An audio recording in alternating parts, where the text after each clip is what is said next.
Hello दोस्तों, आप सभी का स्वागत है आपके अपने YouTube channel teacher job academy में।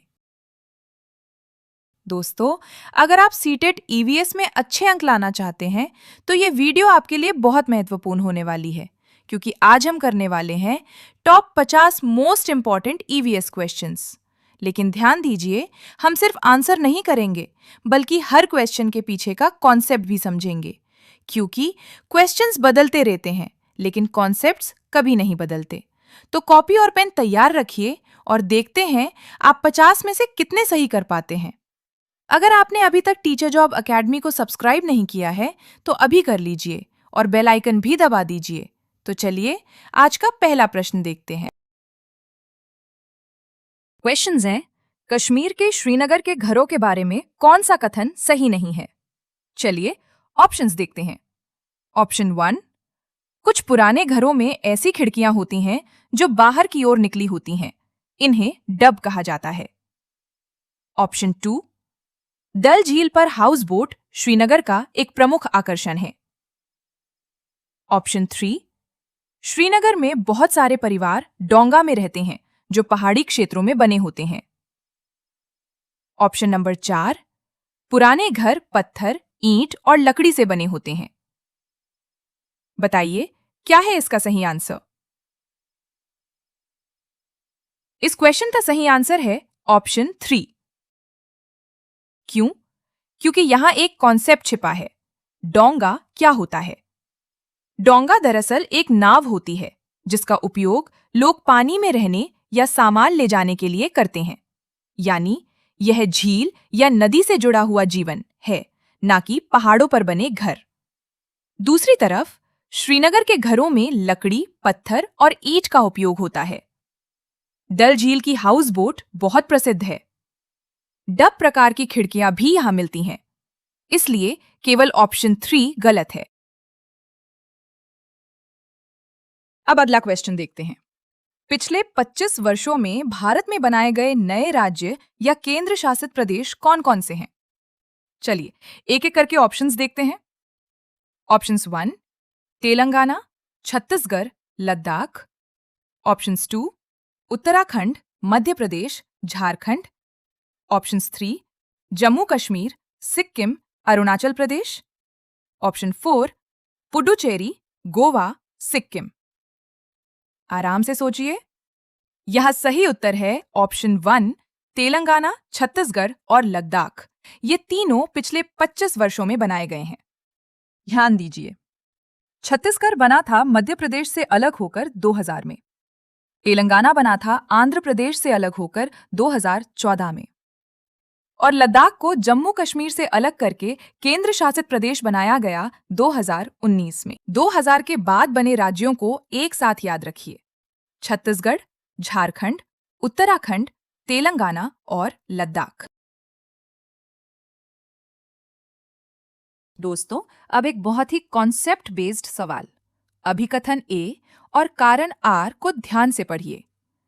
अभिकथन ए, घर की जमीन पर गोबर और मिट्टी के घोल से लिपाई की जाती है। कारण आर, गोबर घर के अंदर तापमान को नियंत्रित करता है और कीड़ों को दूर रखता है। अब ऑप्शंस पर नजर डालते हैं। ऑप्शन पढ़कर बताइए आपके हिसाब से सही ऑप्शन क्या होगा। देखिए, इस प्रश्न का सही उत्तर है ऑप्शन नंबर 4, यानी अभिकथन ए भी सही है और कारण आर भी सही है, और आर ही ए की सही व्याख्या करता है। अब कॉन्सेप्ट समझिए। ग्रामीण क्षेत्रों में गोबर और मिट्टी का लेप इसलिए किया जाता है क्योंकि यह घर के अंदर का तापमान संतुलित रखता है और कीट पतंगों, इंसेक्ट्स को दूर रखता है। यही कारण है कि यह परंपरा आज भी कई जगहों पर उपयोगी मानी जाती है। दोस्तों, एश्योर्शन रीजन वाले प्रश्नों में ध्यान रखें, दोनों सही होने पर भी हमेशा यह देखना जरूरी है कि आर ए को एक्सप्लेन करता है या नहीं। अब तैयार हो जाइए अगले क्वेश्चन के लिए। हड़प्पा सभ्यता के लोग कौन सा जानवर नहीं पालते थे? चलिए ऑप्शंस देखते हैं।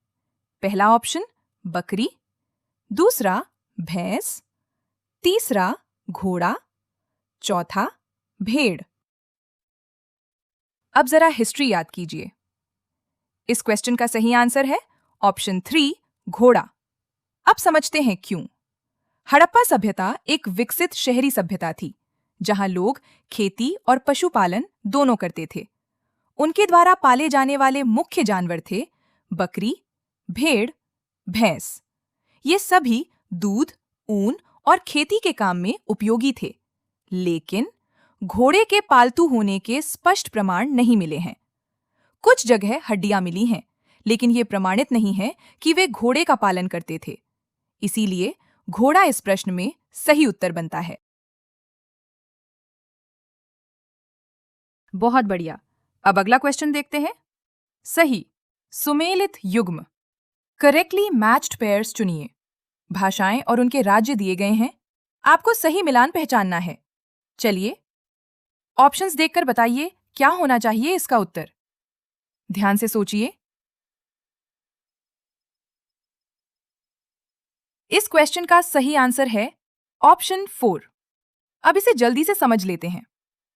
मलयालम भाषा केरल में बोली जाती है, कोंकणी गोवा में बोली जाती है, मराठी महाराष्ट्र में बोली जाती है, गुजराती गुजरात की भाषा है, कन्नड़ कर्नाटक में बोली जाती है और कुडुख झारखंड में बोली जाने वाली भाषा है।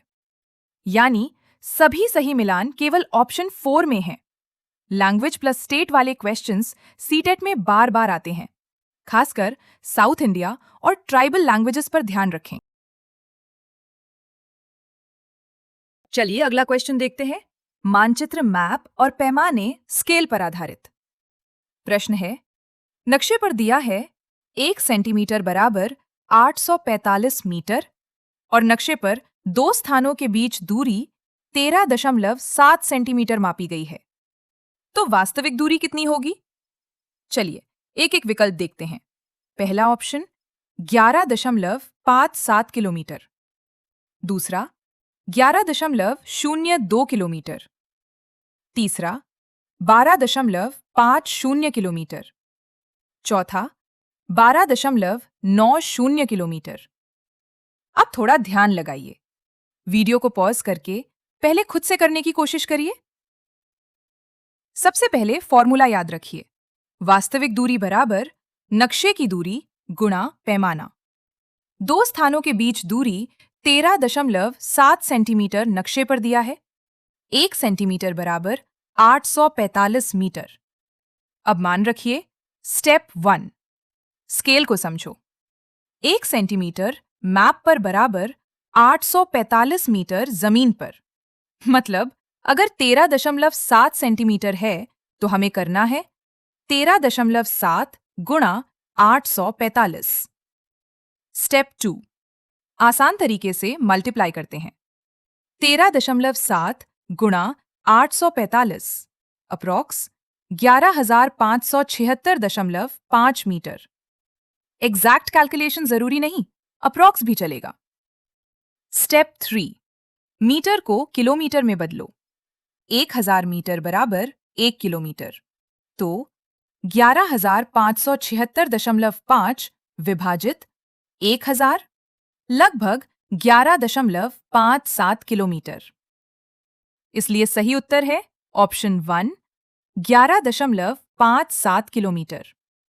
ध्यान रखिए, स्केल या मैप वाले प्रश्नों में हमेशा डिस्टेंस गुणा स्केल करो, फिर यूनिट चेंज करो, मीटर टू किलोमीटर। जैसे गूगल मैप में डिस्टेंस दिखती है, वैसे ही पेपर मैप में स्केल दिया होता है। हम वही डिस्टेंस कैलकुलेट कर रहे हैं। बहुत बढ़िया, यही कॉन्सेप्ट याद रखिए। अब अगला क्वेश्चन देखिए दोस्तों। अब एक कॉन्सेप्ट बेस्ड असर्शन रीजन वाला क्वेश्चन। अभिकथन ए, एक कोशिका में केंद्र में स्थित विशिष्ट गोलाकार संरचना केंद्रक न्यूक्लियस कहलाती है। कारण आर, केंद्रक जेली जैसी संरचना से घिरा होता है, जिसे कोशिका द्रव्य साइटोप्लाज्म कहते हैं। ऑप्शन पढ़कर बताइए इसका उत्तर। पहले खुद से करने की कोशिश करिए, फिर मैं आंसर बताऊंगी। इसका सही उत्तर है ऑप्शन नंबर 4। अब समझते हैं क्यों असर्शन ए सही है। क्योंकि केंद्रक न्यूक्लियस वास्तव में कोशिका के अंदर एक स्पष्ट गोलाकार संरचना होती है। रीजन आर भी सही है, क्योंकि कोशिका के अंदर जेली जैसा पदार्थ होता है जिसे साइटोप्लाज्म कोशिका द्रव्य कहते हैं, और उसी में न्यूक्लियस पाया जाता है। लेकिन आर ए की सही व्याख्या नहीं करता, क्योंकि आर सिर्फ ये बता रहा है कि न्यूक्लियस कहाँ पाया जाता है, ये नहीं बता रहा कि न्यूक्लियस क्यों एक विशेष गोलाकार संरचना है। असर्शन रीजन में दोनों सही हों तो हमेशा चेक करो क्या रीजन सच में एक्सप्लेन कर रहा है या सिर्फ रिलेटेड है, क्योंकि यही स्टूडेंट्स गलती कर देते हैं। सिर्फ देखना मत, सॉल्व भी करना, तभी फायदा होगा खुद को। टेस्ट करते चलो, तभी इंप्रूवमेंट दिखेगा। अब नेक्स्ट क्वेश्चन पर ध्यान देते हैं दोस्तों। अब एक न्यूमेरिकल सवाल। नई दिल्ली और पटना के बीच दूरी 792 किलोमीटर है। यदि बस 11 घंटे में यह दूरी तय करती है तो उसकी एवरेज स्पीड मीटर पर सेकंड में क्या होगी? ऑप्शंस देखते हैं।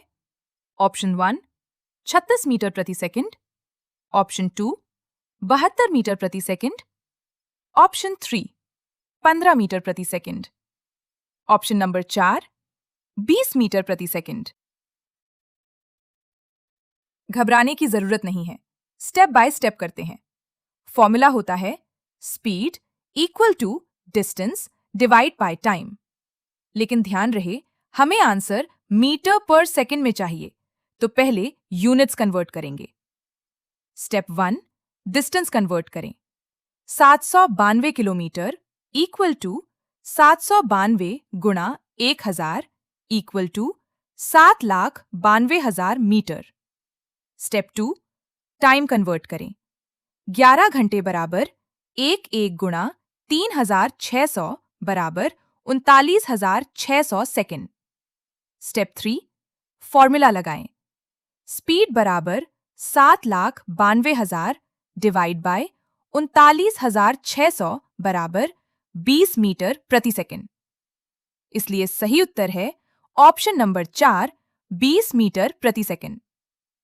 एग्जाम टिप, किलोमीटर से मीटर में कन्वर्ट करने के लिए मल्टीप्लाई बाय 1000, घंटा से सेकंड में कन्वर्ट करने के लिए मल्टीप्लाई बाय 3600।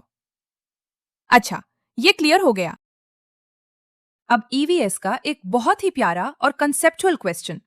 मैं एक भारतीय पक्षी हूं जो पत्थरों के बीच अंडे देती हूं, और मेरा घोंसला टहनियों, जड़ों, ऊन, बाल और रुई से बनता है। बताइए मैं कौन हूं? ऑप्शंस देखते हैं। ऑप्शन 1 कठफोड़वा woodpecker, option 2 Indian robin, Indian robin, option 3 भारतीय मोर, पी फावल, ऑप्शन नंबर 4 कौवा क्रो। सोचिए, किसकी आदत ऐसी होती है? सही उत्तर है ऑप्शन 2 इंडियन रॉबिन। अब इसे समझिए। इंडियन रॉबिन या कलचिड़ी जमीन के पास या पत्थरों के बीच अपना घोंसला बनाती है। सॉफ्ट मटेरियल्स जैसे घास, ऊन, बाल आदि का उपयोग करती है। बाकी ऑप्शंस क्यों गलत? कठफोड़वा वुडपेकर पेड़ों में छेद बनाता है। भारतीय मोर जमीन पर साधारण घोंसला बनाता है। कौवा पेड़ों पर टहनियों का घोंसला बनाता है। अब अगले क्वेश्चन की ओर चलते हैं। अल बिरूनी ने भारत के बारे में कौन कौन सी बातें अपनी किताब में लिखी? स्टेटमेंट्स ध्यान से देखिए। ए, भारत के लोग तालाब बनाने में बहुत माहिर हैं। बी, ठेला खींचने के लिए भारत में घोड़ों का इस्तेमाल होता है। सी, बावड़ियों में उतरने और चढ़ने की सीढ़ियां अलग-अलग होती हैं। डी, झील और जोहड़ पानी इकट्ठा करने के लिए बनाए जाते हैं। ऑप्शन देखिए और सही उत्तर बताइए। देखते हैं कितने लोग सही आंसर देते हैं।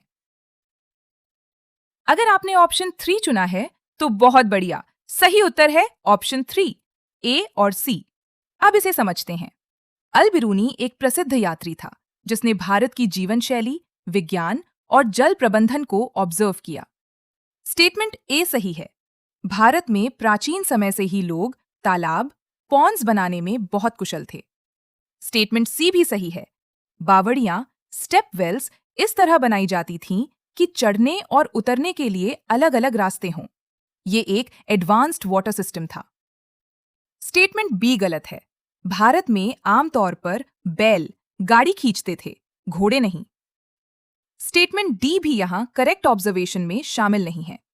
हालांकि झील और जोहड़ पानी संग्रह के लिए होते हैं, लेकिन ये स्पेसिफिक ऑब्जर्वेशन अल बिरूनी के विवरण में नहीं माना जाता। काफी स्टूडेंट्स जल्दबाजी में गलती कर देते हैं, इसीलिए हर एक क्वेश्चन पर ध्यान देते हुए चलना है। अगर ये 50 क्वेश्चंस आपने अच्छे से कर लिए तो पेपर आसान लगेगा। ये वही पैटर्न है जो बार बार एग्जाम में रिपीट होता है। चलिए अगला प्रश्न देखते हैं। अब ये प्रश्न आपका कॉन्सेप्ट चेक करेगा। प्रश्न है, इनमें से कौन सा परिवर्तन चेंज ऐसा है जिसे वापस पहले जैसा किया जा सकता है, यानी रिवर्सिबल चेंज ऑप्शंस। देखते हैं। ऑप्शन 1, प्लास्टर ऑफ पेरिस की परत बनाना। ऑप्शन 2, मोम को पिघलाना, मोल्टन वैक्स बनाना। ऑप्शन 3, दूध से पनीर बनाना। ऑप्शन नंबर 4, गोबर से बायोगैस बनाना। जरा सोचिए, कौन सा चेंज ऐसा है जिसे हम वापस पहले जैसा कर सकते हैं? सही उत्तर है ऑप्शन 2, मोम को पिघलाना। अब कॉन्सेप्ट समझते हैं। रिवर्सिबल चेंज, उत्क्रमणीय परिवर्तन वह परिवर्तन जिसे हम आसानी से वापस पहले की स्थिति में ला सकें। मोल्टन वैक्स, पिघला हुआ मोम।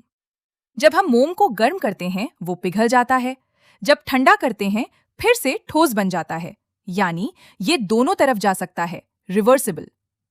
अब बाकी ऑप्शंस क्यों गलत हैं? प्लास्टर ऑफ पेरिस की परत बनाना, एक बार सेट हो गया तो वापस पाउडर नहीं बनता।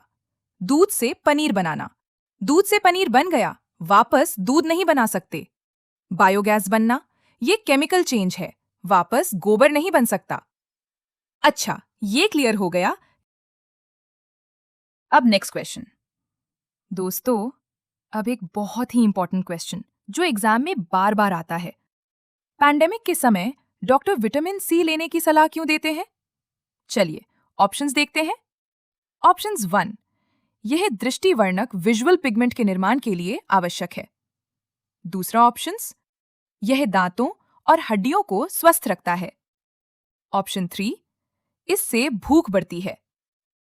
ऑप्शन नंबर 4, यह संक्रमण इन्फेक्शन के विरुद्ध लड़ने की ताकत देता है। थोड़ा सोचिए, पहले आप अटेम्प्ट करो, फिर चेक करेंगे। अगर आपने ऑप्शन नंबर 4 चुना है तो बिल्कुल सही सोचा आपने। अब समझते हैं विटामिन सी का मुख्य काम क्या है। यह हमारे शरीर की रोग प्रतिरोधक क्षमता, इम्यूनिटी को बढ़ाता है, यानी हमारा शरीर बैक्टीरिया और वायरस से बेहतर तरीके से लड़ पाता है। इसी वजह से पैंडेमिक के समय इसे ज्यादा लेने की सलाह दी गई। बाकी ऑप्शंस क्यों गलत हैं? विजन, यह काम विटामिन ए करता है। बोन्स और टीथ, यह काम कैल्शियम प्लस विटामिन डी का है।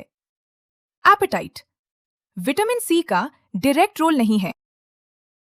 दोस्तों, अब खेती, एग्रीकल्चर से जुड़ा एक बहुत इंपॉर्टेंट क्वेश्चन।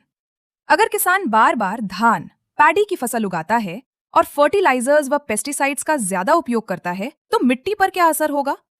ऑप्शंस देखते हैं। ऑप्शन 1, जुताई के लिए उपयुक्त बनेगी। 2, बंजर हो जाएगी।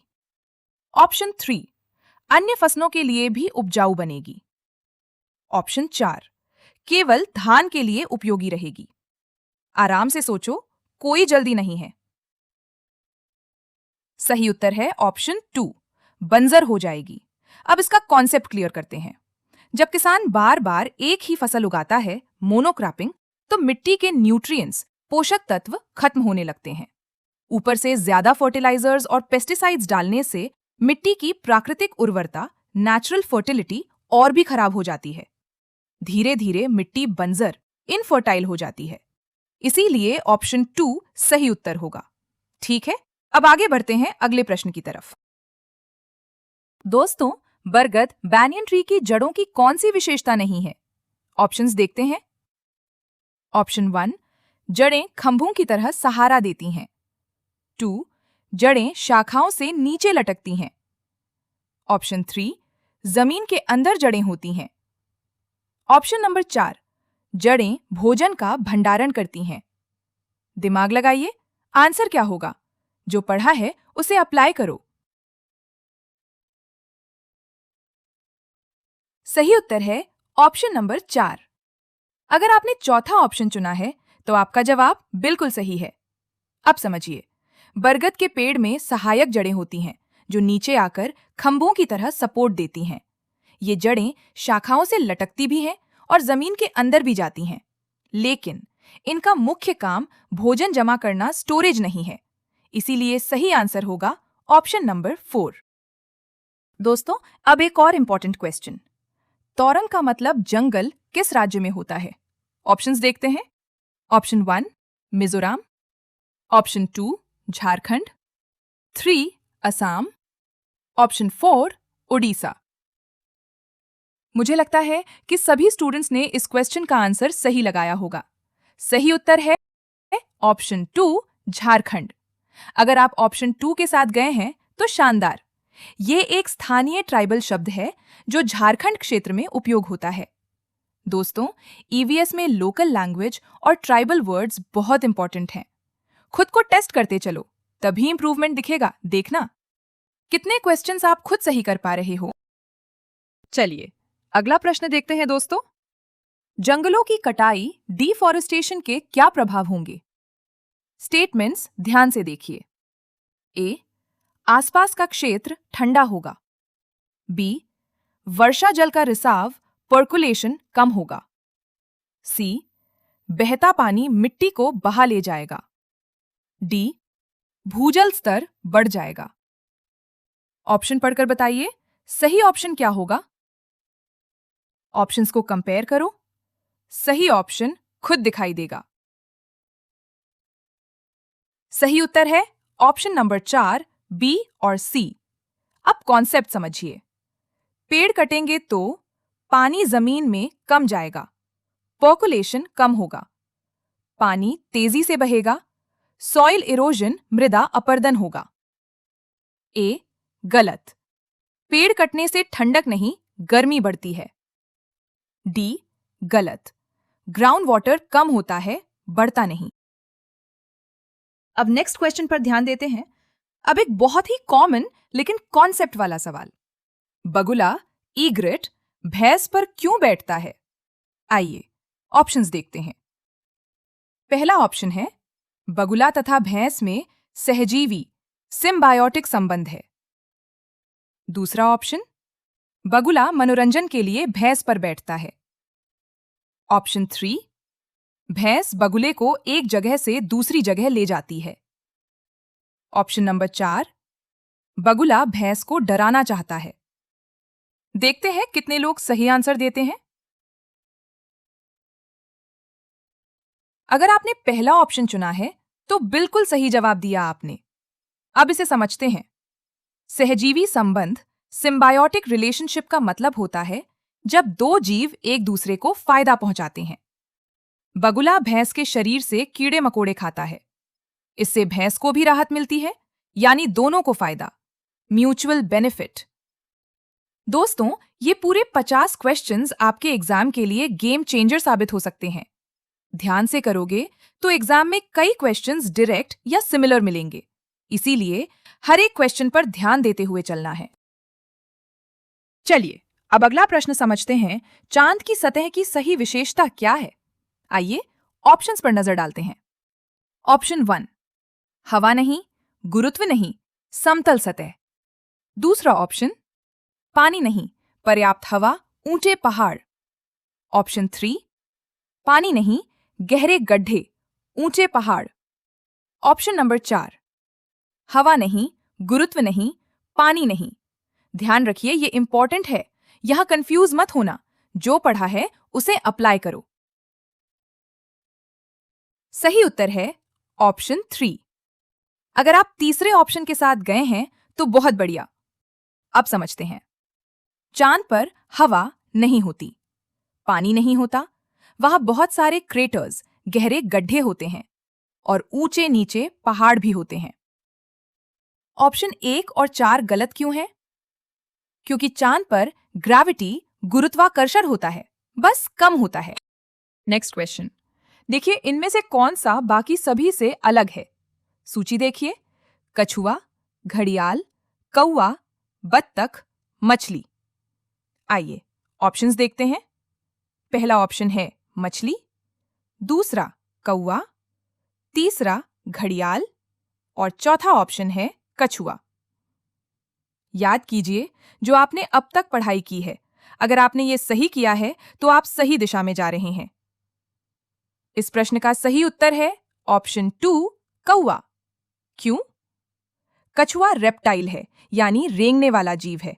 घड़ियाल भी रेप्टाइल है। मछली पानी में रहती है, वाटर एनिमल। बत्तख भी पानी से जुड़ी हुई है, लेकिन कौवा एक पक्षी, बर्ड है, और बाकी सभी पानी या रेंगने वाले जीवों से जुड़े हैं, इसलिए यह अलग है। अब एक और इंपॉर्टेंट क्वेश्चन, इकोलॉजी, पारिस्थितिकी शब्द किसने दिया था? ऑप्शंस देखिए। पहला ऑप्शन चार्ल्स डार्विन, दूसरा रॉबर्ट विटकर, तीसरा आर्थर टैंसले, चौथा ऑप्शन अर्नस्ट हेकल। ऑप्शंस देख लिए, अब थोड़ा सोचिए। अगर आपने ऑप्शन नंबर 4 चुना है तो बिल्कुल सही। अर्नस्ट हेकल 1866 में इकोलॉजी शब्द दिया था, जिसका मतलब है जीवों और उनके पर्यावरण के बीच संबंध का अध्ययन। दोस्तों, ये आपकी प्रिपरेशन का रियल टेस्ट है। ऑनेस्टली अटेम्प्ट करना, तभी लेवल पता चलेगा। नेक्स्ट क्वेश्चन देखते हैं, पेट्रोलियम और कोयला को नॉन रिन्यूएबल फ्यूल्स क्यों कहा जाता है? ऑप्शंस हैं। पहला, ये प्रदूषण फैलाते हैं। दूसरा ऑप्शन, ये महंगे होते हैं। तीसरा ऑप्शन, ये फ्रैक्शनल डिस्टिलेशन से प्राप्त होते हैं। चौथा, इन्हें बनने में बहुत साल लगते हैं। दोस्तों, यही लेवल एग्जाम का होता है, इसे इग्नोर मत करना।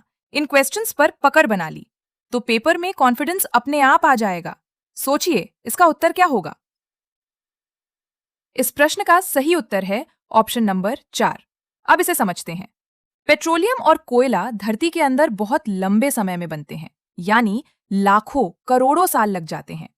इसलिए अगर ये खत्म हो जाएं, तो हम इन्हें जल्दी दोबारा नहीं बना सकते। जो चीज जल्दी वापस ना बने कहा जाता है नॉन रिन्यूएबल कहा जाता है। एक छोटी सी बात याद रखो, जैसे हम पेड़ लगाते हैं तो कुछ साल में फिर से मिल जाते हैं, लेकिन कोयला और पेट्रोलियम इतनी जल्दी नहीं बनते। अगला क्वेश्चन है, मौसम के अनुसार लोगों का एक जगह से दूसरी जगह जाना क्या कहलाता है? जल्दी से ऑप्शंस देखते हैं। ऑप्शन 1, विस्थापन, डिस्प्लेसमेंट। दूसरा ऑप्शन है ऋतु प्रवास, ट्रांसह्यूमेंस। तीसरा ऑप्शन आप्रवास, माइग्रेशन। चौथा ऑप्शन खानाबदोशी, नोमैड्स। पहले आप अटेम्प्ट करो, फिर चेक करेंगे। अब देखते हैं आपने सही किया या नहीं। सही उत्तर है दूसरा ऑप्शन, ट्रांसह्यूमेंस, ऋतु प्रवास। अब इसे आसान तरीके से समझते हैं। कुछ लोग, खासकर पशुपालक, मौसम के अनुसार अपनी जगह बदलते हैं, जैसे गर्मियों में ठंडी जगह पहाड़, सर्दियों में नीचे मैदान। यानी ये बदलाव स्थायी नहीं होता, सिर्फ मौसम के हिसाब से होता है। इसी को कहते हैं ट्रांसह्यूमेंस, ऋतु प्रवास। आपने बकरवाल या गद्दी जैसे लोगों के बारे में सुना होगा। ये लोग अपने पशुओं के साथ जगह बदलते रहते हैं। यही इसका रियल लाइफ एग्जाम्पल है। बाकी ऑप्शंस एक लाइन में। डिस्प्लेसमेंट, मजबूरी में हटना, जैसे बाढ़, आपदा। माइग्रेशन, लंबे समय या स्थायी रूप से बसना। नोमैड्स, जिनका कोई स्थायी घर ही नहीं होता। अगर ये कॉन्सेप्ट क्लियर हो गया तो ये टॉपिक कभी गलत नहीं होगा। चलिए अब अगले क्वेश्चन की ओर बढ़ते हैं। क्वेश्चन है, किस राज्य में लोग नारियल के साथ समुद्री मछली खाना पसंद करते हैं? ऑप्शंस देखिए। पहला गोवा, दूसरा ऑप्शन तेलंगाना, तीसरा छत्तीसगढ़, चौथा ऑप्शन झारखंड। मुझे लगता है कि सभी स्टूडेंट्स ने इस क्वेश्चन का आंसर सही लगाया होगा। सही उत्तर है पहला ऑप्शन गोवा। देखिए, जहां समुद्र होता है वहां लोगों को मछली आसानी से मिलती है, और जहां नारियल के पेड़ ज्यादा होते हैं वहां खाना नारियल तेल में बनता है। इसलिए गोवा जैसे तटीय क्षेत्रों में फिश प्लस कोकोनट बहुत कॉमन है। एक और बात जोड़ लो, ठंडे क्षेत्रों जैसे पहाड़ी इलाकों में लोग घी या सरसों का तेल ज्यादा इस्तेमाल करते हैं। यानी खाना हमेशा स्थान और मौसम पर डिपेंड करता है। चलिए अगला प्रश्न देखते हैं दोस्तों। अब एक डायरेक्शन वाला प्रश्न है। क्वेश्चन को ध्यान से पढ़िए। मूवमेंट इस तरह है, पहले 60 मीटर उत्तर नॉर्थ, फिर 25 मीटर पूर्व ईस्ट, फिर 100 मीटर उत्तर नॉर्थ, फिर 25 मीटर पश्चिम वेस्ट स्कूल। सही उत्तर है दूसरा ऑप्शन, ठीक दक्षिण ड्यू साउथ। कई स्टूडेंट्स इस क्वेश्चन को जल्दबाजी में गलत कर देते हैं। ये बहुत आसान क्वेश्चन है, आसान तरीके से समझते हैं। ईस्ट और वेस्ट कट गए, कैंसिल, क्योंकि दोनों 25 मीटर हैं। बाकी मूवमेंट सिर्फ नॉर्थ की तरफ है, मतलब स्कूल घर के नॉर्थ में है, तो घर स्कूल के साउथ में होगा। एक छोटा सा तरीका याद रखो, आगे पीछे वाली डायरेक्शन कैंसिल करो और फाइनल पोजीशन देखो। डायरेक्शन में कैलकुलेशन नहीं, विजुअलाइजेशन काम आता है। अब नेक्स्ट क्वेश्चन पर ध्यान देते हैं। पोचमपल्ली किस राज्य का भाग है? ऑप्शंस देखते हैं। Option 1 Telangana, option 2 Tamil Nadu, option 3 Karnataka, option 4 Kerala. अब थोड़ा सोचिए, जल्दी मत करिए। जो सुना है उसे याद कीजिए। 5 सेकंड ले लो। चलिए अब सही उत्तर देखते हैं। सही उत्तर है ऑप्शन 1 तेलंगाना। अगर आपने पहला ऑप्शन चुना है तो बहुत बढ़िया। अब इसे समझते हैं। पोचमपल्ली अपनी खूबसूरत साड़ियों और खास वीविंग स्टाइल के लिए फेमस है। इसे इकट वीविंग भी कहा जाता है। ये जगह आज के समय में तेलंगाना राज्य में आती है। एक छोटी सी एक्स्ट्रा बात, भारत में हर राज्य की अपनी स्पेशल चीज होती है, जैसे कांचीपुरम साड़ी तमिलनाडु, बनारसी साड़ी उत्तर प्रदेश, पोचमपल्ली तेलंगाना। ये क्वेश्चंस अक्सर मैच द फॉलोइंग या डायरेक्ट पूछे जाते हैं।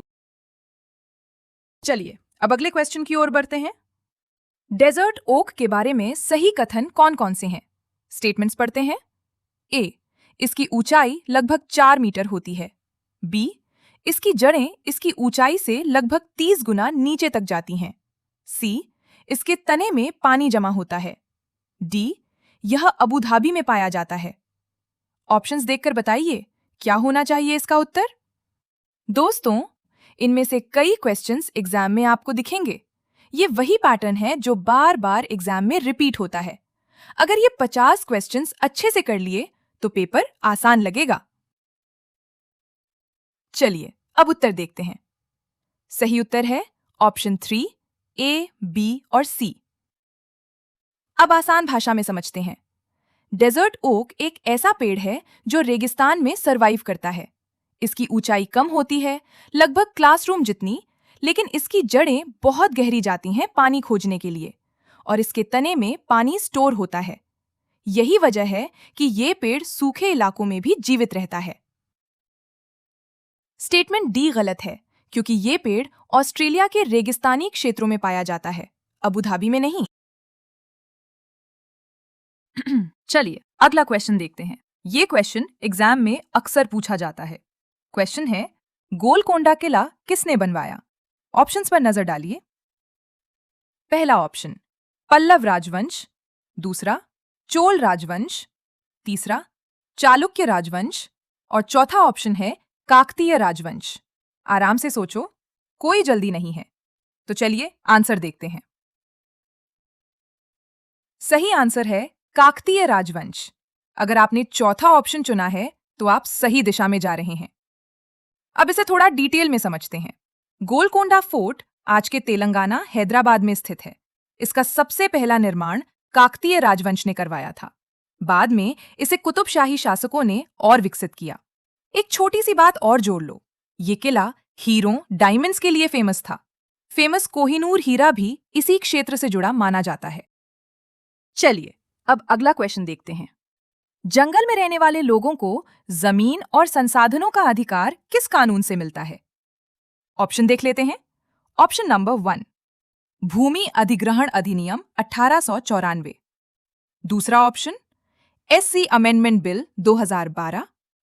तीसरा, भारतीय जंगल अधिनियम 1927। और लास्ट ऑप्शन, जंगल अधिकार अधिनियम 2007। खुद से ट्राई करिए, मैं वेट कर रही हूं।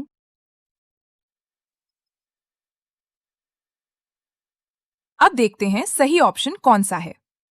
करेक्ट आंसर है ऑप्शन 4, जंगल अधिकार अधिनियम 2007।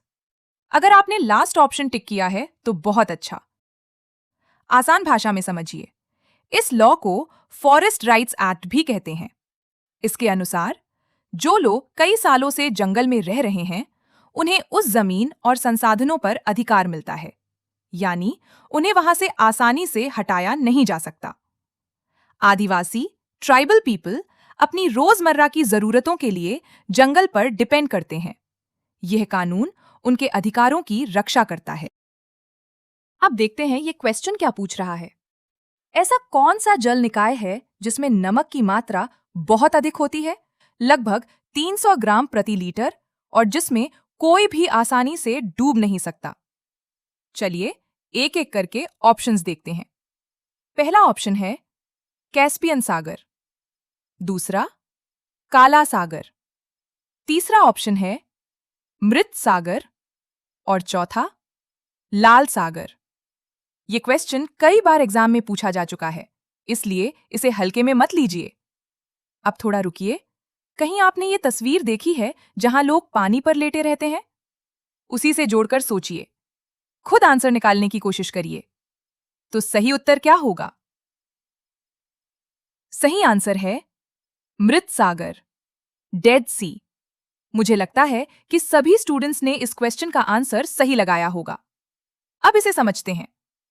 डेड सी में नमक बहुत ज्यादा होता है, इस वजह से पानी का घनत्व, डेंसिटी बढ़ जाता है, और जब डेंसिटी ज्यादा होती है, शरीर आसानी से डूबता नहीं, ऊपर ही तैरता रहता है। अब नेक्स्ट क्वेश्चन थोड़ा इंटरेस्टिंग है। एस्किमो अपने घर इग्लू बर्फ से क्यों बनाते हैं? आइए ऑप्शंस को देखते हैं। ऑप्शन 1, ध्रुवीय क्षेत्रों में केवल बर्फ ही उपलब्ध है।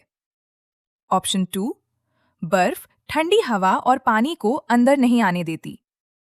तीसरा ऑप्शन, बर्फ की दीवारों के बीच की हवा अंदर की गर्मी को बाहर जाने से रोकती है। और लास्ट ऑप्शन, बर्फ मुफ्त में मिलती है। दोस्तों, ये भी प्रीवियस ईयर में बार बार पूछा गया क्वेश्चन है। कॉन्सेप्ट क्लियर होना चाहिए। अब ध्यान से सोचिए, वुलन कपड़े क्यों गर्म रखते हैं? वही लॉजिक लगाइए, आंसर देने से पहले एक बार सोच लीजिए। अब इसका सही उत्तर समझते हैं।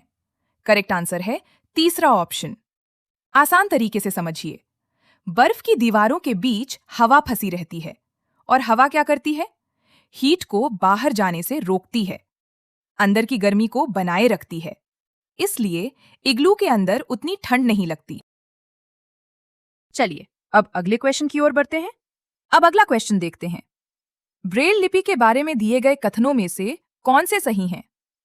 पहला, ब्रेल मोटे कागज पर उभरे हुए बिंदुओं से लिखी जाती है। 2, ये 8 बिंदुओं पर आधारित होती है। 3, बिंदु नुकीले औजार की सहायता से बनाए जाते हैं। 4, इसे उभरे हुए बिंदुओं पर उंगलियां फेरकर पढ़ा जाता है। ऑप्शन पढ़कर बताइए, इसका उत्तर क्या होगा? अब जरा सोचिए, ब्रेल में कितने बिंदु होते हैं? सही उत्तर है पहला ऑप्शन, 1, 3 और 4। अब इसे थोड़ा आसान तरीके से समझते हैं। ब्रेल लिपि उन लोगों के लिए होती है जो देख नहीं सकते या जिन्हें देखने में कठिनाई होती है। इसमें अक्षरों को आंखों से देखने के बजाय स्पर्श करके पहचाना जाता है, यानी उभरे हुए बिंदुओं को उंगलियों से महसूस करके अक्षर और शब्द पढ़े जाते हैं। एक और महत्वपूर्ण बात, ब्रेल की मूल व्यवस्था 6 उभरे हुए बिंदुओं पर आधारित होती है, 8 पर नहीं। इसलिए इस क्वेश्चन में मोटे कागज पर उभरे बिंदु सही, नुकीले औजार से बिंदु बनाना सही, उंगलियों से पढ़ना सही। 8 बिंदुओं पर आधारित ये गलत हैं। अब अगला क्वेश्चन देखते हैं। हाथियों के झुंड के बारे में सही कथनों को पहचानिए। ए, झुंड में मुख्यतः हथिनियां और लगभग 14 से 15 वर्ष तक के बच्चे होते हैं। बी, झुंड में किसी एक ही परिवार के सदस्य होते हैं। सी, सबसे बुजुर्ग हथिनी झुंड की नेता होती है। डी, झुंड में हथिनियों और बच्चों की संख्या कितनी भी हो सकती है। अब आप ऑप्शन देखिए और सही उत्तर बताइए, सोचिए। हाथियों के झुंड में नेतृत्व किसके हाथ में होता है और झुंड का सबसे महत्वपूर्ण सदस्य कौन होता है? सही उत्तर है दूसरा ऑप्शन ए और सी। अब इसे समझते हैं। हाथियों के झुंड में मुख्यतः हथिनियां और छोटे बच्चे रहते हैं। जब बच्चे लगभग 14 से 15 वर्ष के हो जाते हैं तो नर हाथी झुंड से अलग हो सकते हैं। झुंड की सबसे बुजुर्ग हथिनी अपने अनुभव के कारण झुंड का नेतृत्व करती है। वह पानी और भोजन के स्थानों को पहचानने में भी झुंड की मदद करती है। इसलिए ए सही है। सी भी सही है। बी सही नहीं है क्योंकि झुंड को केवल एक ही परिवार तक सीमित नहीं माना जाता। Exam point. हाथी से जुड़ी मुख्य बातें जिनमें से बार बार एग्जाम में क्वेश्चन पूछा जा रहा है। पानी और कीचड़ में खेलना पसंद है। कान पंखे जैसे गर्मी में कान हिलाकर शरीर ठंडा करता है। 3 महीने का हाथी लगभग 200 किलोग्राम वजन। बड़ा हाथी एक दिन में 100 किलोग्राम प्लस पत्तियां झाड़ियां खा सकता है। हाथी दिन में लगभग 2 से 4 घंटे सोता है। मुसीबत में हाथी एक दूसरे की मदद करते हैं। झुंड में लगभग 10 से 12 हथिनियां और बच्चे। सबसे बुजुर्ग हथिनी झुंड की नेता। हाथियों के व्यवहार से जुड़े ऐसे फैक्ट्स को जरूर याद रखिए क्योंकि इनसे कॉन्सेप्ट बेस्ड क्वेश्चंस बनते हैं। अब अगले प्रश्न पर आते हैं। मधुमक्खियों और उनके छत्ते के बारे में कौन सा कथन सही नहीं है? चलिए ऑप्शंस को ध्यान से देखते हैं। ऑप्शन 1, छत्ते में बहुत सारी काम करने वाली मधुमक्खियां होती हैं। दूसरा ऑप्शन, छत्ते में केवल कुछ नर मधुमक्खियां होती हैं। ऑप्शन 3, हर छत्ते में एक रानी मधुमक्खी होती है जो अंडे देती है। और ऑप्शन नंबर 4, नर मधुमक्खियां छत्ते के लिए बहुत महत्वपूर्ण होती हैं। अब जरा सोचिए, कौन सा कथन सही नहीं है? ध्यान रखिए, प्रश्न में सही नहीं है पूछा गया है। सही उत्तर है ऑप्शन नंबर 4, नर मधुमक्खियां छत्ते के लिए अत्यंत महत्वपूर्ण होती हैं। अब इसे समझते हैं। मधुमक्खियों के छत्ते में अलग अलग तरह की मधुमक्खियां होती हैं। रानी मधुमक्खी अंडे देती है। कामगार मधुमक्खियां भोजन जुटाती हैं, छत्ते की सफाई और देखभाल करती हैं। नर मधुमक्खियां, इनकी संख्या कम होती है और इनका मुख्य काम रानी के साथ प्रजनन करना है। इसलिए यह कहना सही नहीं है कि नर मधुमक्खियां छत्ते के लिए बहुत महत्वपूर्ण होती हैं। मधुमक्खियों से जुड़े एग्जाम पॉइंट्स भी ध्यान रखिए। वर्कर बी को फूलों का अच्छा स्रोत मिले तो वह डांस करके दूसरी मधुमक्खियों को उसका स्थान बताती है। मधुमक्खी पालन को एपीकल्चर कहा जाता है। मधुमक्खी के डंक में फॉर्मिक एसिड पाया जाता है। अक्टूबर से दिसंबर मधुमक्खी पालन शुरू करने का अच्छा समय माना जाता है। अब देखते हैं अगला क्वेश्चन। पक्षी अपनी गर्दन बार बार क्यों हिलाते हैं? चलिए दिए गए ऑप्शंस पर नजर डालते हैं। ऑप्शन 1, क्योंकि वे उड़ सकते हैं। ऑप्शन 2, पक्षियों की आंखों की पुतली घूम नहीं सकती। ऑप्शन 3, पक्षियों की आंखें छोटी होती हैं। और चौथा ऑप्शन, उनके कान पंखों से ढके होते हैं। अब थोड़ा सोचिए, पक्षियों की आंखों की गति और गर्दन हिलाने का क्या संबंध हो सकता है? थोड़ा समय लीजिए, आंसर सोचिए। सही उत्तर है ऑप्शन 2, पक्षियों की आंखों की पुतली घूम नहीं सकती। अगर आपने दूसरा ऑप्शन चुना है तो बहुत बढ़िया। अब इसे समझिए। अधिकांश पक्षियों की आंखें अपने स्थान पर अपेक्षाकृत स्थिर रहती हैं। इसलिए अपने आसपास की चीजों को अलग अलग दिशाओं से देखने के लिए वे गर्दन और सिर को बार बार घुमाते हैं। दोस्तों, अब झूम खेती से जुड़ा एक इम्पॉर्टेंट क्वेश्चन है। ध्यान से देखिए। मिजोरम में की जाने वाली झूम खेती के बारे में सही कथन कौन कौन से हैं? ए, एक फसल काटने के बाद भूमि को कुछ वर्षों के लिए छोड़ दिया जाता है। बी, बांस और खरपतवार को काटकर जला दिया जाता है।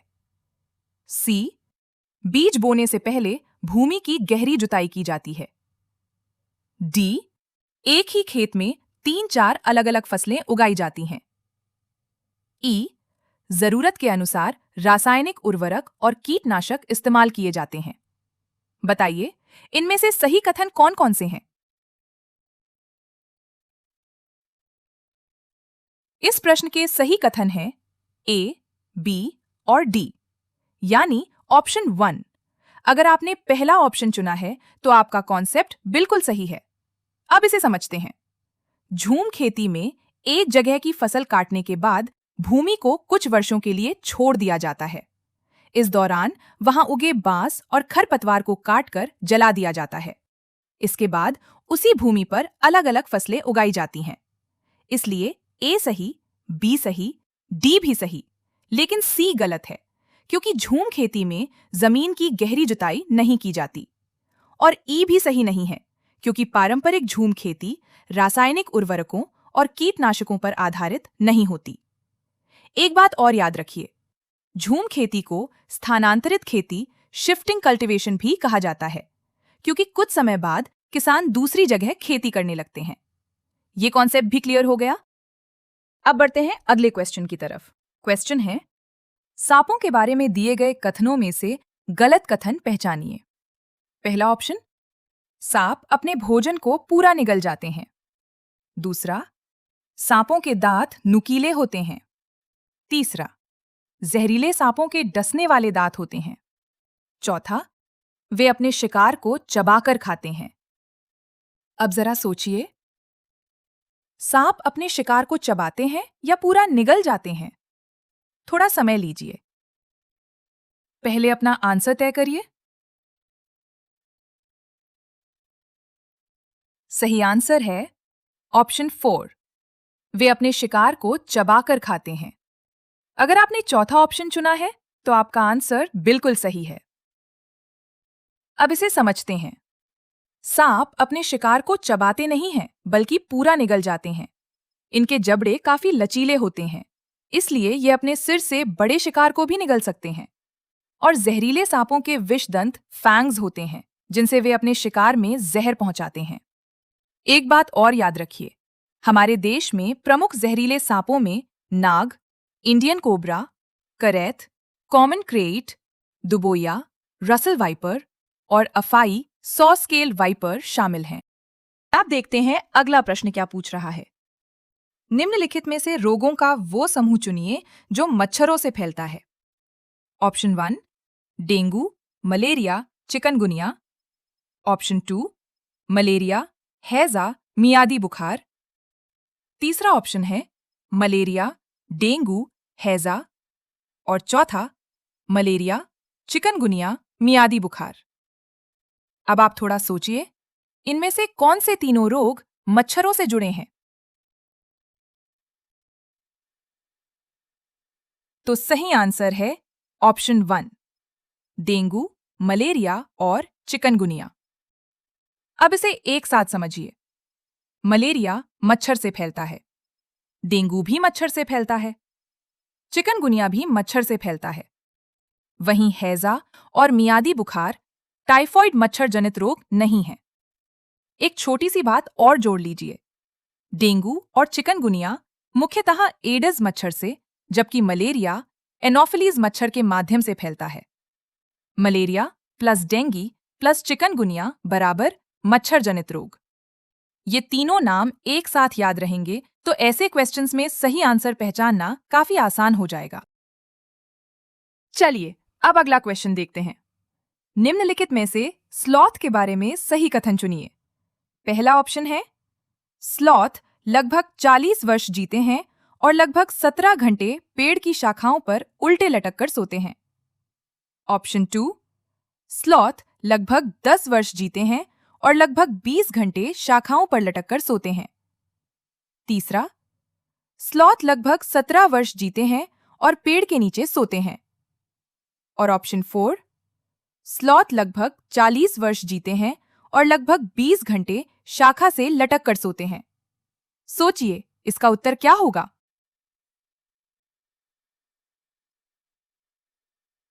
इस क्वेश्चन का सही उत्तर है पहला ऑप्शन। अगर आपने पहला ऑप्शन चुना है तो बिल्कुल सही। अब इसे थोड़ा समझ लेते हैं। स्लॉथ अपना अधिकांश समय पेड़ों पर ही बिताते हैं। वे शाखाओं से उल्टे लटक कर सोते हैं और लगभग 17 घंटे तक सो सकते हैं। इनका जीवन काल लगभग 40 वर्ष तक बताया जाता है।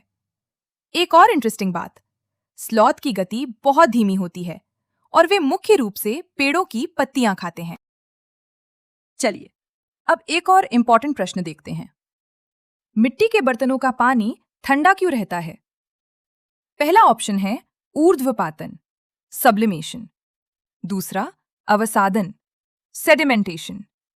तीसरा, वाष्पीकरण, इवेपोरेशन। और चौथा ऑप्शन है संघनन, कंडेंसेशन। अब थोड़ा सोचिए, मटके की बाहरी सतह पर मौजूद पानी का क्या होता है? जल्दी मत करिए, कॉन्सेप्ट याद कीजिए और आंसर दीजिए। इस क्वेश्चन का सही उत्तर है ऑप्शन सी, वाष्पीकरण, इवेपोरेशन। अब इसे आसान भाषा में समझिए। मिट्टी के घड़े में बहुत छोटे छोटे छिद्र यानी छेद होते हैं।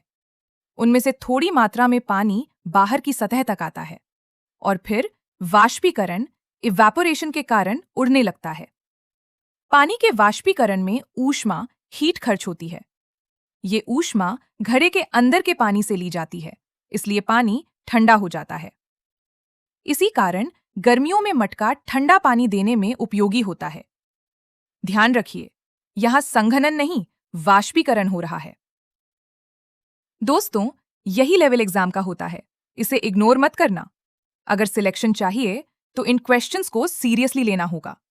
ये वही पैटर्न है जो बार बार एग्जाम में रिपीट होता है।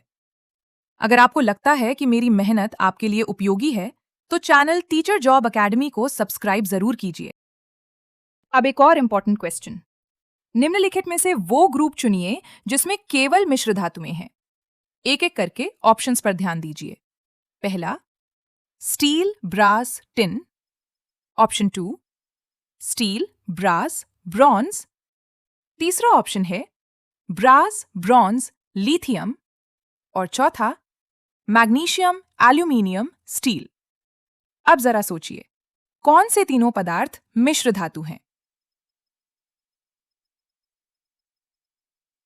सही आंसर है ऑप्शन 2, स्टील, ब्रास और ब्रॉन्ज। अब इसे समझते हैं। मिश्र धातु एलॉय दो या दो से अधिक तत्वों, सामान्यतः धातुओं को मिलाकर बनाई गई धात्विक सामग्री होती है। स्टील एरो मुख्यतः iron plus carbon, brass arrow copper plus zinc, bronze arrow copper plus tin. इसलिए ये तीनों एलॉयज यानी मिश्र धातु हैं। वहीं टिन और लिथियम स्वयं तत्व हैं, मिश्र धातु नहीं। एक बात और याद रखिए, जैसे लोहे में कुछ दूसरी चीजें मिलाकर उसकी मजबूती बढ़ाई जाती है, वैसे ही मिश्र धातुएं अक्सर शुद्ध धातु से बेहतर गुण देने के लिए बनाई जाती हैं। अब देखते हैं अगला प्रश्न। तमिलनाडु के पड़ोसी राज्य कौन कौन से हैं? ऑप्शन 1, केरल, कर्नाटक और आंध्र प्रदेश। दूसरा, केरल, गुजरात और कर्नाटक। ऑप्शन 3, आंध्र प्रदेश, गोवा और कर्नाटक। और फोर्थ ऑप्शन, गोवा, कर्नाटक और केरल। अब मन में तमिलनाडु का मैप रखिए और सोचिए, इसके किन राज्यों की सीमा तमिलनाडु से मिलती है? आराम से आंसर चुनिए, जल्दबाजी नहीं करनी है। सही उत्तर है ऑप्शन 1, केरल, कर्नाटक और आंध्र प्रदेश। अगर आपने पहला ऑप्शन चुना है तो बिल्कुल सही। अब मैप को समझकर याद करिए। तमिलनाडु के पश्चिम में केरल, उत्तर पश्चिम में कर्नाटक, उत्तर में आंध्र प्रदेश स्थित हैं। इसलिए ये तीनों तमिलनाडु के पड़ोसी राज्य हैं। एक छोटी सी बात और, मैप वाले क्वेश्चंस में सिर्फ नाम याद करने के बजाय दिशा के साथ राज्य याद करेंगे तो आंसर ज्यादा आसानी से याद रहेगा। अब एक और इंपॉर्टेंट प्रश्न लेते हैं। पौधे के तने के मुख्य कार्य कौन कौन से हैं? ध्यान से देखिए। ए, भोजन का उत्पादन और भंडारण करना। बी, पौधे को शक्ति और सहारा देना। सी, जड़ों से जल और खनिजों को पौधे के दूसरे भागों तक पहुंचाना। ऑप्शन पढ़कर बताइए इसका उत्तर क्या होगा। अब जरा सोचिए, तना सिर्फ पौधे को सहारा देता है या पानी और खनिजों को भी ऊपर पहुंचाता है? पहले अपना आंसर चुनिए, फिर देखते हैं। सही उत्तर है ऑप्शन 1, केवल बी और सी। चलिए अब इसका कॉन्सेप्ट समझते हैं। तना पौधे का बहुत महत्वपूर्ण भाग है। ये पौधे को सीधा खड़ा रहने में मदद करता है और जड़ों से आया जल तथा खनिज पत्तियों और दूसरे भागों तक पहुंचाता है। बी सही, सहारा देना। सी सही, जल और खनिज पहुंचाना। लेकिन ए को सामान्य मुख्य कार्य नहीं माना जाता क्योंकि भोजन का निर्माण मुख्य रूप से पत्तियों में होता है। हाँ, कुछ पौधों के तनों में भोजन का भंडारण जरूर हो सकता है, लेकिन इस क्वेश्चन में तने के मुख्य कार्य पूछे गए हैं। एक छोटी सी बात और, पत्तियों में बना भोजन भी तने के माध्यम से पौधे के दूसरे भागों तक पहुंचता है। यानी तना केवल सहारा देने का काम नहीं करता, बल्कि पौधे के अंदर ट्रांसपोर्ट सिस्टम का भी महत्वपूर्ण हिस्सा है। इस कॉन्सेप्ट को समझकर रखिए। पौधे के अलग अलग भागों के फंक्शन से क्वेश्चंस बनते रहते हैं। दोस्तों, याद रखिए, एग्जाम में वही स्टूडेंट आगे रहता है जो आंसर के साथ उसका रीजन भी समझता है। अब देखते हैं अगला क्वेश्चन। ग्रामीण क्षेत्रों में घरों की बनावट वहां की जलवायु और प्राकृतिक परिस्थितियों से काफी जुड़ी होती है। एक गांव के घरों की खासियत है मजबूत बांस के खंभों पर बने घर, अंदर से लकड़ी का इस्तेमाल, जमीन से लगभग 3 से 3.5 मीटर ऊंचाई, ढालू छत और वहां भारी वर्षा होती है। अब बताइए, ये गांव किस राज्य में हो सकता है? चलिए ऑप्शंस देखते हैं। पहला ऑप्शन असम, दूसरा उत्तर प्रदेश, तीसरा राजस्थान और चौथा ऑप्शन बिहार। अब थोड़ा सोचिए, जहां बहुत ज्यादा बारिश होती हो वहां घर जमीन से ऊंचे और छत ढालू क्यों बनाए जाते होंगे? पहले आंसर अपने मन में तय करिए, फिर देखते हैं। सही उत्तर है ऑप्शन 1, असम। चलिए अब इसका कॉन्सेप्ट समझते हैं। असम में कई क्षेत्रों में भारी वर्षा और बाढ़ की स्थिति होती है। इसलिए कुछ घरों को जमीन से ऊपर बांस के मजबूत खंभों पर बनाया जाता है ताकि बारिश का पानी सीधे घर के अंदर ना पहुंचे। एक बात और याद रखिए, जिन क्षेत्रों में बहुत बारिश होती है वहां ढालू छतें पानी को जल्दी नीचे बहाने में मदद करती हैं। यानी घर की बनावट सीधे वहां की जलवायु और वातावरण से जुड़ी हुई है। अब एक इंपॉर्टेंट क्वेश्चन है, खासकर उन स्टूडेंट्स के लिए जो ईवीएस के सिलेबस को अच्छे से समझना चाहते हैं। वर्तमान ईवीएस सिलेबस की 6 मुख्य थीमों में से कौन सी थीम शामिल नहीं है? आइए ऑप्शंस पर नजर डालते हैं। ऑप्शन 1, काम और खेल। ऑप्शन 2, भोजन। ऑप्शन 3, आवास। और 4th, हम चीजें कैसे बनाते हैं। अब थोड़ा याद कीजिए, ईवीएस की 6 थीम्स में आपने कौन कौन से नाम पढ़े हैं? सही उत्तर है ऑप्शन 1, काम और खेल। अगर आपने पहला ऑप्शन चुना है तो बिल्कुल सही। अब इसे थोड़ा क्लियर कर लेते हैं। प्राथमिक स्तर के ईवीएस में 6 मुख्य थीम्स हैं। फैमिली एंड फ्रेंड्स, परिवार और मित्र। फूड, भोजन। शेल्टर, आवास। वाटर, पानी। ट्रैवल, यात्रा। Things we make and do, हम चीजें कैसे बनाते और करते हैं। इसलिए काम और खेल इन 6 मुख्य थीम्स में शामिल नहीं है। एक छोटी सी बात और, इन थीम्स को अलग अलग सब्जेक्ट्स की तरह नहीं पढ़ाया जाता, बल्कि इनके माध्यम से बच्चे अपने आसपास की दुनिया को समझते हैं। अब अगला क्वेश्चन लेते हैं। निम्नलिखित में से जड़ का कौन सा कार्य पौधे के लिए नहीं है? पहले ऑप्शंस पर ध्यान दीजिए। पहला ऑप्शन, भोजन का भंडारण करना। ऑप्शन 2, ह्यूमस उपलब्ध कराना। तीसरा ऑप्शन है पौधे को सहारा देना। और ऑप्शन 4, जल तथा खनिजों का अवशोषण करना। अब थोड़ा सोचिए। जड़ पौधे को जमीन में पकड़कर रखने और पानी लेने का काम तो करती है, लेकिन ह्यूमस का जड़ से क्या संबंध है? कुछ सेकंड्स लीजिए, फिर आंसर मिलाते हैं। सही आंसर है ऑप्शन 2, ह्यूमस उपलब्ध कराना। अगर आपने ऑप्शन 2 चुना है तो बिल्कुल सही। चलिए इसका कॉन्सेप्ट समझते हैं।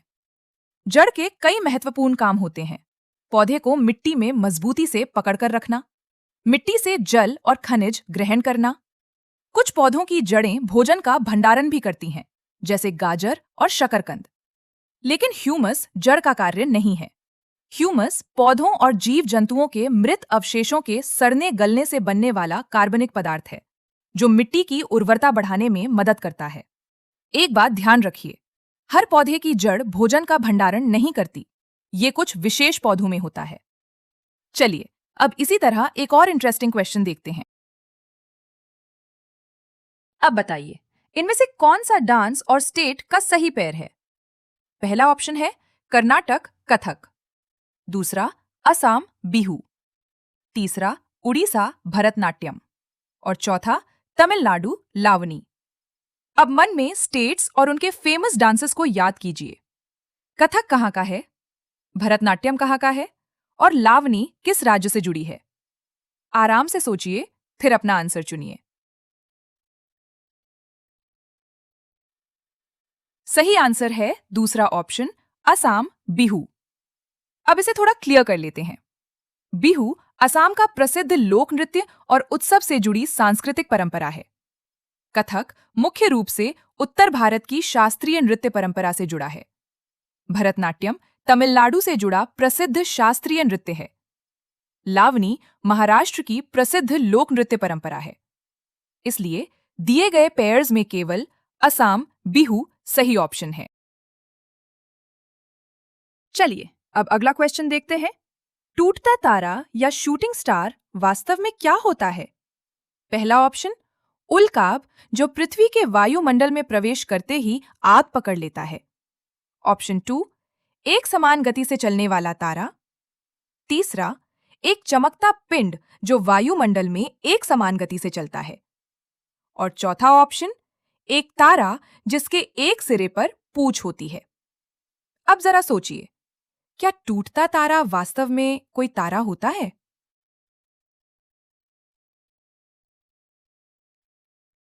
सही आंसर है ऑप्शन 1। अगर आपने पहला ऑप्शन चुना है तो बिल्कुल सही। चलिए अब इसका कॉन्सेप्ट समझते हैं। जिसे हम टूटता तारा कहते हैं, वह वास्तव में कोई तारा नहीं होता।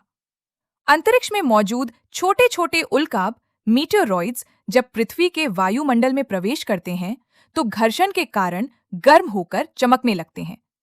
इसी चमकीली घटना को हम उल्का या शूटिंग स्टार कहते हैं। इसलिए नाम भले ही टूटता तारा है, लेकिन यह तारा नहीं है। एक छोटी सी बात और याद रखिए, अंतरिक्ष में रहते हुए इसे उल्काप कहते हैं, और जब यह वायुमंडल में प्रवेश करके चमकता है तो उसे उल्का मीटियोर कहा जाता है। ऐसे क्वेश्चंस में नाम से कंफ्यूज मत होना, कॉन्सेप्ट याद रखिए। अब चलते हैं अगले क्वेश्चन पर। बाघ की कौन सी विशेषता उसे अंधेरे में आगे बढ़ने और शिकार खोजने में मदद नहीं करती? चलिए ऑप्शंस पर नजर डालते हैं। पहला ऑप्शन, संवेदनशील गलमुच्छे। ऑप्शन 2, विभिन्न दिशाओं में कानों की गति। तीसरा ऑप्शन, जोर की गर्जना। ऑप्शन 4, सुनने की तीव्र क्षमता। बताइए, आपके हिसाब से सही ऑप्शन कौन सा होगा? सही आंसर है ऑप्शन 3, जोर की गर्जना। अगर आपने तीसरा ऑप्शन चुना है तो बिल्कुल सही। चलिए अब इसका कॉन्सेप्ट समझते हैं। बाघ के संवेदनशील गलमुच्छे विस्कर्स आसपास की हलचल और वस्तुओं को महसूस करने में मदद करते हैं। उसके कान अलग अलग दिशाओं में घूम सकते हैं, जिससे वो आवाज की दिशा पहचान पाता है। उसकी सुनने की क्षमता भी बहुत तेज होती है, इसलिए अंधेरे में शिकार का पता लगाने में मदद मिलती है। लेकिन जोर की गर्जना शिकार को खोजने के लिए नहीं होती। गर्जना मुख्य रूप से दूसरे जानवरों को चेतावनी देने या अपनी उपस्थिति जताने जैसे व्यवहार से जुड़ी होती है। अब अगला क्वेश्चन देखते हैं। मधुबनी चित्रकला के बारे में सही कथनों को पहचानिए। ध्यान से पढ़िए। ए, नील, हल्दी, फूलों और पेड़ों से बने रंगों का प्रयोग किया जाता है। बी, इनमें मनुष्य, जानवर, पेड़, फूल, पक्षी और मछलियां आदि बनाए जाते हैं। सी, ये बहुत पुरानी लोक चित्रकला है और इसका नाम मधुबनी स्थान के नाम पर पड़ा है। डी, मधुबनी राजस्थान का प्रसिद्ध जिला है। ऑप्शन पढ़कर बताइए इसका उत्तर क्या होगा।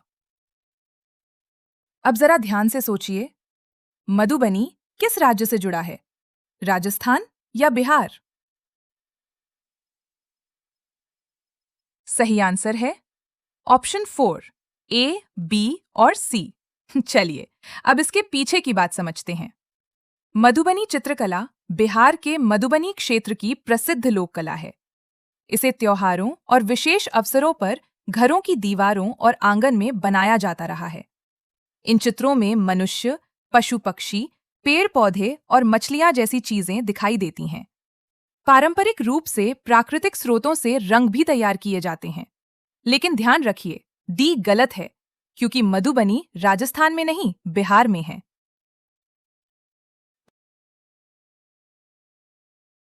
दोस्तों, अब एक बहुत इंटरेस्टिंग क्वेश्चन है। नेपेंथीज एक ऐसा पौधा है जो मेंढक, कीड़े मकोड़े और यहाँ तक कि छोटे चूहे जैसे जीवों को भी फंसा सकता है। भारत में ये पौधा कहाँ पाया जाता है? पहला ऑप्शन है असम, दूसरा ओडिशा, तीसरा अरुणाचल प्रदेश और चौथा मेघालय। अब थोड़ा सोचिए, ऐसा पौधा जो कीड़ों को पकड़कर खाता है, उसे आपने किस जगह से जुड़ा पड़ा है? सही आंसर है ऑप्शन 4, मेघालय। अगर आपका आंसर भी चौथा ऑप्शन है तो बिल्कुल सही। अब इसे थोड़ा समझते हैं। नेपेंथीज एक कीटभक्षी पौधा, इसकी पत्तियां एक घड़े जैसी संरचना में बदल जाती हैं, जिसे पिचर कहा जाता है।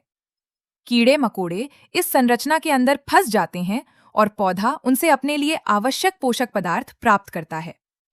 ये बात याद रखिए, पौधे सामान्यतः अपना भोजन खुद बनाते हैं, लेकिन कुछ पौधे नाइट्रोजन जैसे पोषक तत्वों की कमी को पूरा करने के लिए छोटे जीवों को पकड़ते हैं।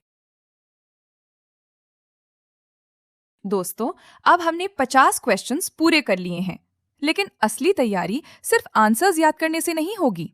इन क्वेश्चंस के साथ जो छोटे-छोटे कॉन्सेप्ट्स हमने समझे हैं, वही आपको नए तरीके से पूछे गए क्वेश्चंस को हल करने में मदद करेंगे। दोस्तों, अगर आपने इस वीडियो के सभी क्वेश्चंस ध्यान से किए हैं, तो यकीन मानिए, ईवीएस का आपका कॉन्फिडेंस काफी बढ़ चुका होगा। लेकिन याद रखिए, सिर्फ एक बार देखने से सिलेक्शन नहीं होता। रिवीजन बहुत जरूरी है। इसलिए इस वीडियो को सेव कर लीजिए और दोबारा जरूर देखिए। और आपके अपने चैनल टीचर जॉब अकेडमी को जरूर सब्सक्राइब करें, ताकि आपको बेहतर कंटेंट लगातार मिलता रहे। अगर इस क्लास से जुड़ा आपका कोई भी सवाल या सुझाव है, तो उसे कमेंट बॉक्स में जरूर लिखें। मिलते हैं अगली वीडियो में एक नए कॉन्सेप्ट के साथ। तब तक खुश रहिए, सीखते रहिए। जय हिंद।